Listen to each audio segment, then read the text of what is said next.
tal? Bienvenidos a esta tercera edición de Conweek de la Escuela Profesional de Ciencias de la Comunicación de la Universidad de San Martín de Porres. El día de hoy nos encontramos con Maru Lombardo y Jere Juárez. Ambos pertenecen a Estudio 80. ¿Cómo estás, Maru? ¿Cómo estás, Jere?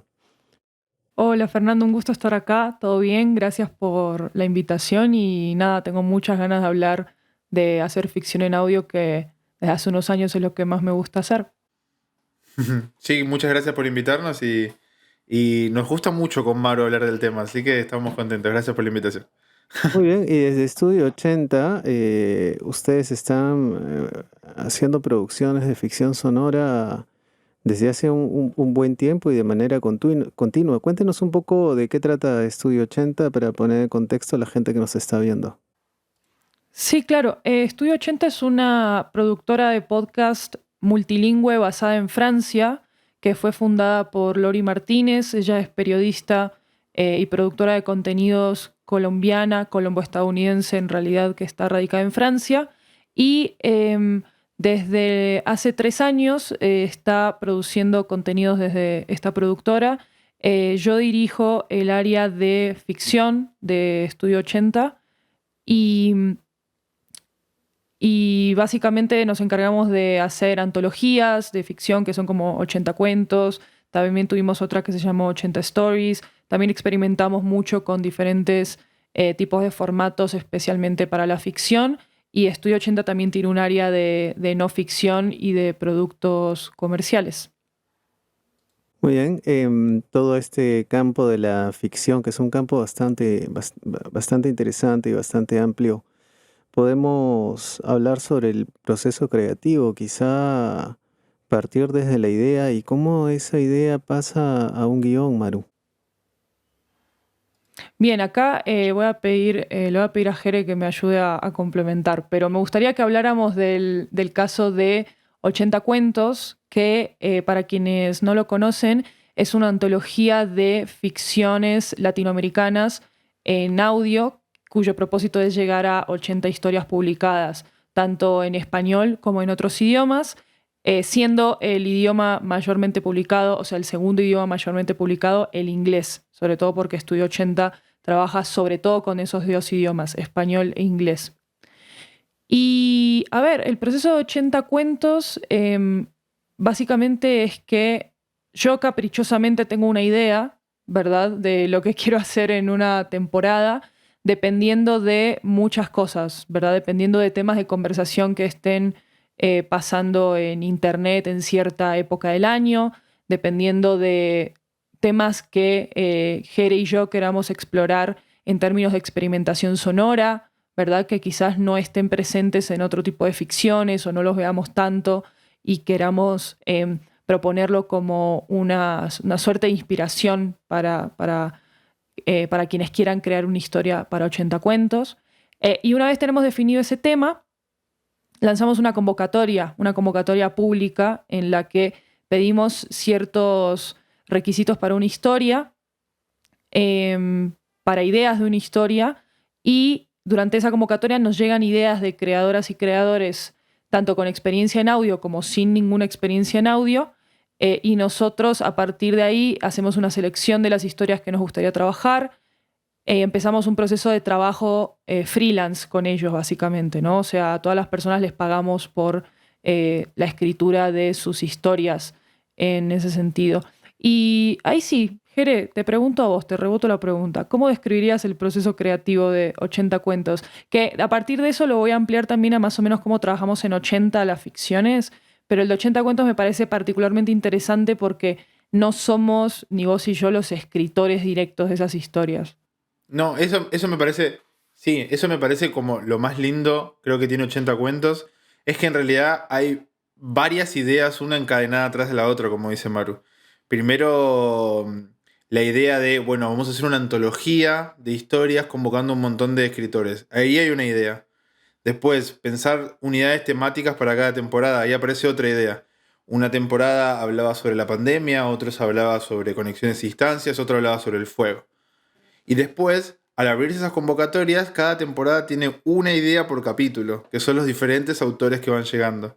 Entonces ahora, eso me parece como muy interesante contar. Quizás la idea todavía no es, para quien esté escuchando, quizás la idea no es la historia que te imaginás más grande. Quizás solamente es un formato. En este caso, por ejemplo, para nosotros era la antología, que queríamos hacer ficción. Pero sí, el proceso creativo en ese caso pasa por el lado de producir una historia, con todo lo que significa eso. Es decir, ayudar a otros creadores, a otros escritores, a otros autores con mucha experiencia en podcast o con apenas experiencias en audio, gente que solamente era aficionada a escribir y quería animarse a escribir historias. Nosotros como productores los ayudamos y los acompañamos en todo el proceso que implica hacer el episodio.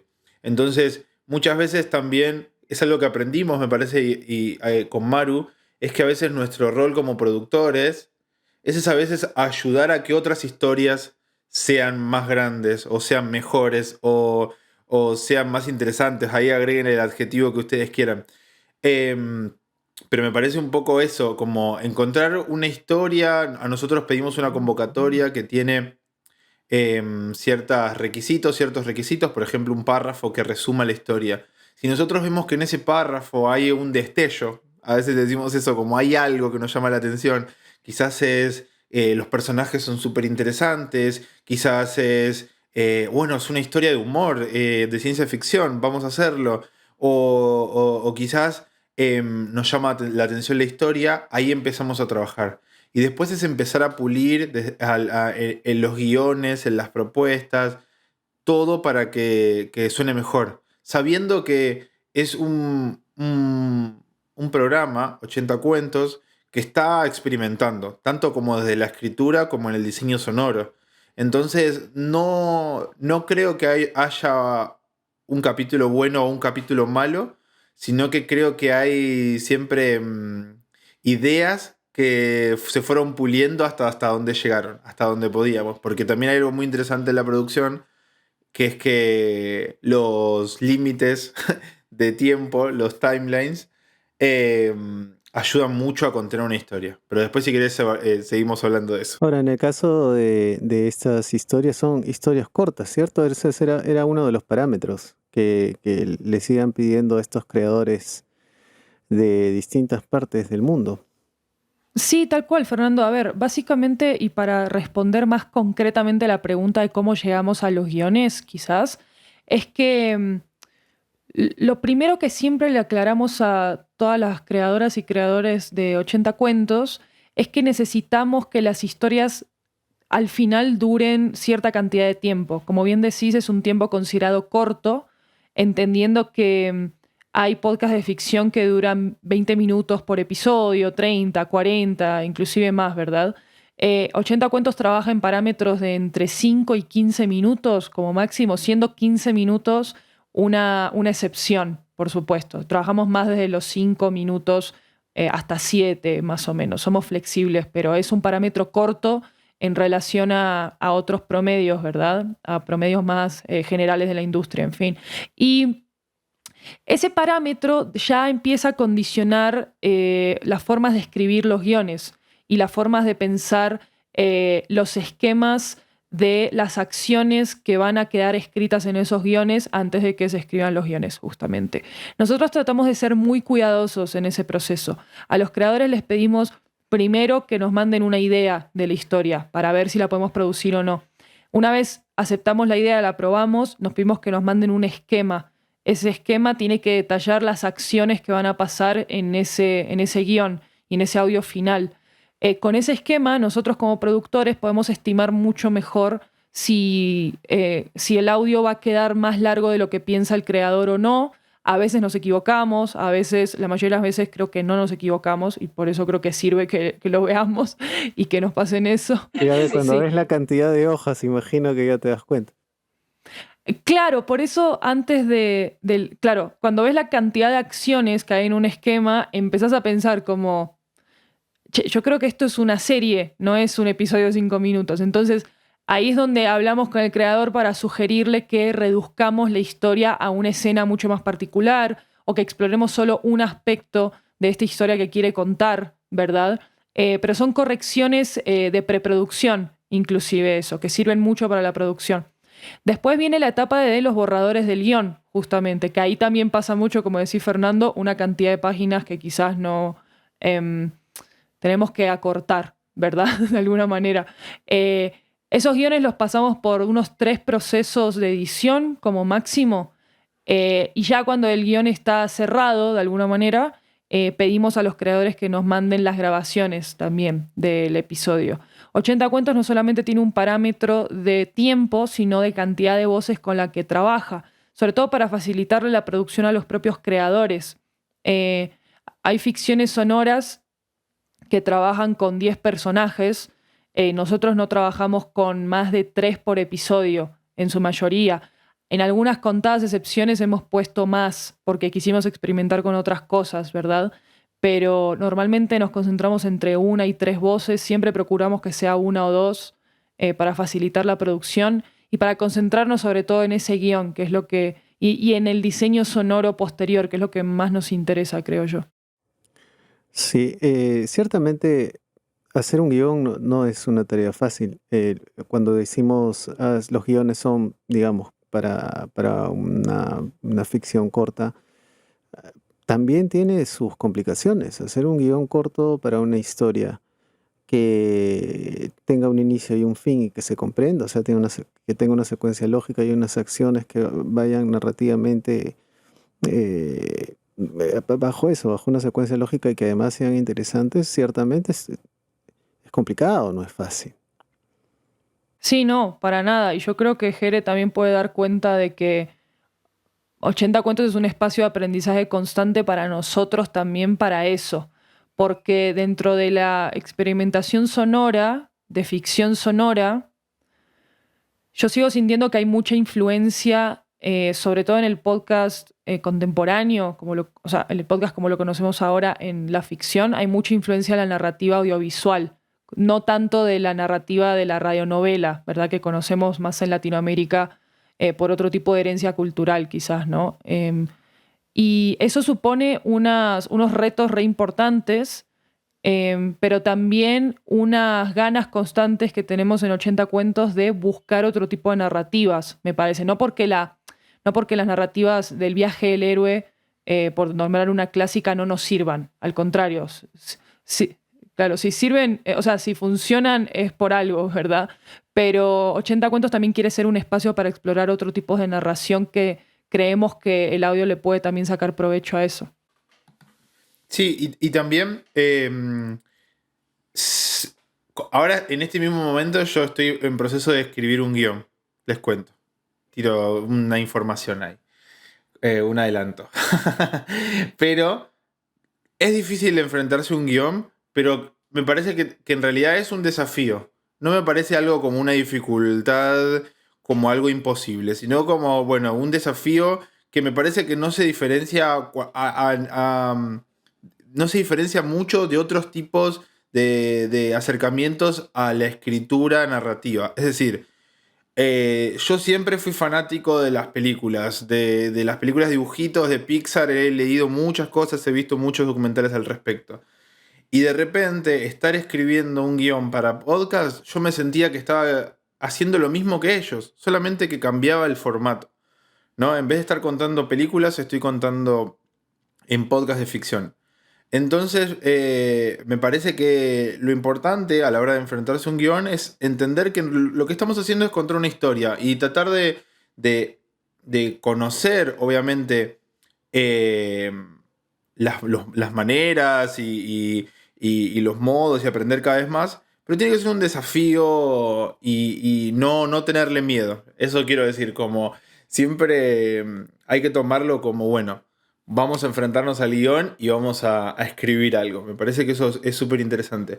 Y que nosotros también, eso te contábamos, nosotros invitamos a muchos autores que no han tenido experiencia. Entonces hay muchos autores que tuvieron que adaptarse, entender qué es lo que tenían para contar, cómo funcionaban mejor los diálogos. Quizás algo que se imaginaban en su cabeza era demasiado visual, entonces teníamos que sugerirles que no, si no lo cuenta o no dice que está haciendo eso, no lo vamos a poder realizar.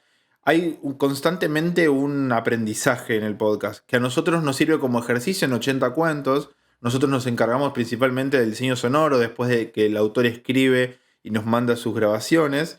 Entonces nosotros también aprendemos mucho de eso y aprendemos mucho de los limitantes y que tiene el audio, pero también de las posibilidades que tiene el audio. Entonces, un guión, como decía Maru, tiene que ser eso, un desafío a escribir cosas nuevas, a mezclar cosas. Y me parece que ahí aparecen como las grandes virtudes de la ficción sonora. Ahora, desde el aspecto del guión, ya desde una parte técnica, también hay una complejidad. ¿Cómo manejas el tema, Jere, con respecto a ese campo, sobre todo para el tema del montaje? Cuando reciben los guiones, ¿los reciben desde la parte técnica literaria, solamente desde la parte literaria y de pronto hace sugerencias para el montaje en música, efectos sonoros, paisajes, entre otros? ¿Cómo manejan este aspecto con tantos colaboradores? Es súper interesante. Mi respuesta simple es, hay un guión por cada autor distinto. Creo que eso, y también tenemos que aprender a adaptarnos a eso. Hay autores que se imaginan muchísimo más el diseño sonoro y hasta nos han llegado a poner, acá suena una canción parecida a esta con un link de YouTube, por ejemplo. Acá suena una canción, acá suena, me gustaría que suene algo parecido al leitmotiv de El lago de los cisnes. Y hay veces que dice, acá suenan olas de la playa y suena el viento de la playa. Entonces, uno como yo me encargo del diseño sonoro, me tengo que adaptar a esas cosas. Cuando no hay tanta información, tengo más un patio donde jugar, ¿no? De donde poder hacer el diseño sonoro. Pero después cuando también, y es muy divertido, no me quejo para nada, pero también cuando aparecen, quiero que se escuche esto, una puerta de madera que no cruje sino que se cierra fuerte y golpea, como las grandes descripciones, también ayudan un montón. Me parece que conocer como guionista las posibilidades del audio están buenísimas. Pero también hay autores que se concentran muy bien en los diálogos y los diálogos son espectaculares, pero quizás no se imaginan tanto lo que está sonando detrás. Entonces, eso ya es una virtud y está bien. Ay, por suerte estamos nosotros, digo nosotros como como quien vaya a diseñar el audio de la ficción, para poder jugar con el material que ya tienen. Nosotros sugerimos a veces un formato que tomamos prestado del guión audiovisual, el guión clásico, el guión americano, porque de ahí podemos saber más o menos cuánto dura, porque para los que no saben, el guión, ese tipo de guión usa una letra que se llama Courier, que Courier 12, escrita con ese formato, es una hoja por minuto, más o menos. Es así funciona el audiovisual y nosotros lo experimentamos en el podcast y más o menos también nos sirve como parámetro. Pero hay gente que nos escribe guiones sin ese formato y también funcionan. O sea, por eso te digo, y como repito lo que dije al principio, hay un guión por cada autor y en el caso de que quizás no tengan un diseñador sonoro con experiencia, que tampoco tengo yo tanta experiencia, me parece que el diálogo abierto les recomiendo el diálogo siempre. O que el diseñador sonoro esté involucrado en el guión o sepa desde el principio qué cosas están pasando, también se los recomiendo mucho. Eso nosotros quizás lo tenemos más en claro con nuestras ficciones propias, más que en 80 cuentos. El diálogo con el guionista, con el productor y con el diseñador sonoro. Muy bien, te hago una pregunta, Maru. Más allá de que han trabajado con muchos guionistas que con muchas ganas en realidad de escribir y de tener un espacio donde puedan de alguna manera ver realizada su creatividad, también han tenido oportunidad de conversar con guionistas importantes, ¿no? En estas últimas semanas. Además de las personas que han colaborado con estas historias que nos están detallando, si ya han tenido posibilidad de conversar con guionistas que de pronto ya tienen experiencia para comenzar a ficcionar con ustedes.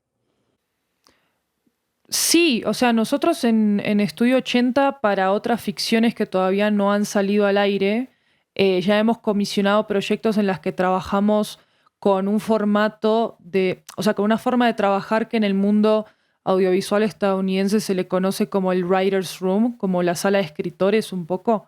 No estoy segura de si tiene una traducción al español, si la tienen, por favor, interrúmpame y la dicen. Pero básicamente de lo que se trata es que hay una persona o dos personas dirigiendo a un equipo de escritores o escritoras para escribir una ficción, en este caso. Em, y esa experiencia en la que yo personalmente, dirigiendo un grupo de escritoras, me sentí mucho más, con mucha menos experiencia que esas personas, ¿verdad? Me pareció sumamente, voy a decir nutritiva en el sentido más amplio de la palabra, y también también humillada en el mejor de los sentidos. Es decir, humillada en el sentido de volverte humilde respecto a ciertas cosas que pensás de la ficción, cómo deberían funcionar y cómo la retroalimentación constante con una persona que se supone que tiene que seguir tu visión de un show te puede mejorar mucho más tu propia visión del show. Entonces es una humillación muy deliciosa porque es un aprendizaje. Entonces no me refiero a un aplastamiento, pero en un área de producción donde, no sé, por ejemplo, los egos autorales suelen ser muy fuertes, como es la ficción, no solamente en el audio, sino en muchísimos otros campos de la escritura, que exista esos espacios de corresponsabilidad, ¿verdad?, frente a las historias, de diálogo constante, ¿cómo se llama? Sí, de nutrición en función de hacer la mejor historia posible, me parece una de las mejores áreas para trabajar la escritura creativa, siento yo. Porque es en esa conjunción de distintas experiencias donde vas aprendiendo un montón de todas las personas, ya sea que tenga más experiencia que vos o menos experiencias, pero definitivamente en un espacio como la sala de escritores, donde se juntan personas de diferentes niveles en términos de conocimiento, en términos de cómo ejecutan su oficio, las ficciones sonoras se alimentan mucho más de ese proceso y terminan siendo de una calidad que yo no pensé que sola probablemente no lo iba a lograr. Entonces, sí, hemos estado en contacto con guionistas profesionales con más experiencia que nosotros, es lo que quiero decir. Es interesante esto que nos estás contando, porque cada vez asumo yo que, que se está estilando a trabajar así y ya no tanto como es el escritor que se encierra a escribir solo una obra en particular y que cuando termina de hacerlo la tira al mundo, ¿no? Este estilo ya es una tendencia, ¿no? Desde hace un buen rato ya, sobre todo con las producciones como se manejan hoy en día. Sí, yo creo que es algo que aprendimos del mundo audiovisual. Al haber producciones tan grandes, de episodios muy grandes en Estados Unidos, se acostumbra mucho a usar esto de la sala de guionistas, el Writers' Room. Sobre todo porque, primero que es en un punto un semillero de talentos también. Es la posibilidad de conocer otros guionistas, otros productores que estén interesados en escribir y crecer juntos. Y a la vez, esto que decía Maru, la crítica constructiva en una cabeza, 5 cabezas funcionan mejor que una siempre, por más de las experiencias que tengan, la historia siempre va a terminar potenciada. Y es algo que nosotros hacemos mucho en 80 en distintas áreas. Porque cuando terminamos de hacer los guiones, después escuchamos el diseño sonoro y también estamos todos retroalimentando eso. Y creo que sí que viene del audiovisual, más que del mundo, pienso, editorial, por así decirlo. Me parece que, que, que es una manera que estamos aprendiendo también, que creo que vamos aprendiendo cómo trabajar de esta manera. y que creo que con Maru, los dos, hablo por los dos creo, que se lo recomendamos que lo hagan. Quizás no hay, a veces es difícil tener herramientas para poder juntar 5 personas a escribir una serie, pero quizás entre dos las ideas rebotan con alguien que tiene una visión parecida o una trayectoria diferente a la tuya y eso crece siempre. Me parece que rebotar ideas con los pares hace que las historias crezcan mejor, por más de la experiencia que uno tenga. Porque me parece que algo que decía Maru es como cuando podés separar un poco el ego de la obra y podés recibir esas críticas para que tu historia mejore, es cuando la ficción crece. Y me parece que eso es algo que aprendimos, estamos aprendiendo, vamos a seguir aprendiendo. Y es algo que lo recomendamos hacer. O sea, tienen un compañero, una compañera, incluso un profesor al cual rebotarle sus ideas, aprovechenlo porque es una herramienta creativa súper interesante. Pero yo quería complementar una cosita porque este tema a mí de los procesos de escritura me fascinan mucho y me apasionan porque en los últimos años estuve descubriendo muchas facetas de mí y del equipo con el que trabajamos en Estudio 80 sobre la escritura, porque yo particularmente vengo de la literatura en términos de estudios académicos y del periodismo. Y una idea con la que nos quedamos quienes estudiamos literatura sin ejercer el oficio editorial, o sea, sin meternos al negocio de las editoriales, es esta idea como de los autores individuales con respecto a un libro, una obra y demás, a menos que haya como algún colectivo artístico que quiera, que tenga como una posición política de escribir en colectivo y ese tipo de cosas. Y la realidad tanto en el mundo editorial, de la producción editorial, como en el mundo audiovisual, como en el mundo del podcast, e inclusive el mundo del periodismo, me atrevería a decir yo, es que escribir con una sola cabeza tampoco te ayuda mucho a cumplir con demandas de producción de la casa productora con la que estás trabajando. Entonces, no solamente es una necesidad de ciertos mercados escribir más rápido y de manera más eficiente a veces, ¿no?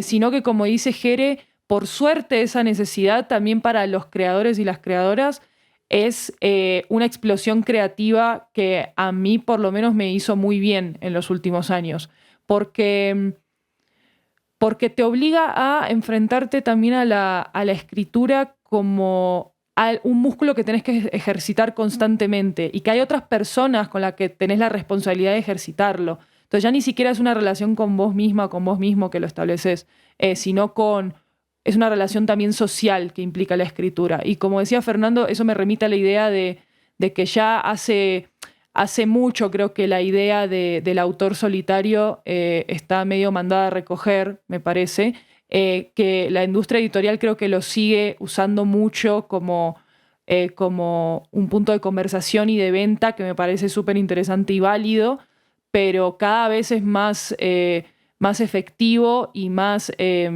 creativo que escribamos en grupo, en cierta medida. ¿Cómo ven a la ficción sonora de aquí a unos 2 o 3 años? No digo 5 años porque ahora las cosas cambian tan rápido, pero de acá a unos 2 o 3 años, ¿cómo se le están imaginando? ¿Cómo este campo va a ir desarrollándose? ¿Cómo ven su avance en América Latina de pronto?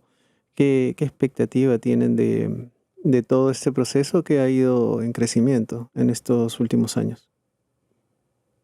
Voy a empezar yo con algunas cosas que pienso sobre esto con relativa frecuencia, que es que yo creo que ya en América Latina nos estamos dando cuenta que la ficción sonora es un espacio para construir ideas de ficciones de manera relativamente segura en términos de inversión. El podcast sigue siendo más barato que hacer otros productos audiovisuales, de eso no hay ninguna duda. Y creo que eso muchas productoras lo usan como excusa para precarizar trabajos, que me parece una vergüenza y no debería ser así. Pero es una realidad que hacer podcast es más barato que hacer otros productos audiovisuales. Y eso es un terreno muy fértil para construir propiedad intelectual, ¿verdad?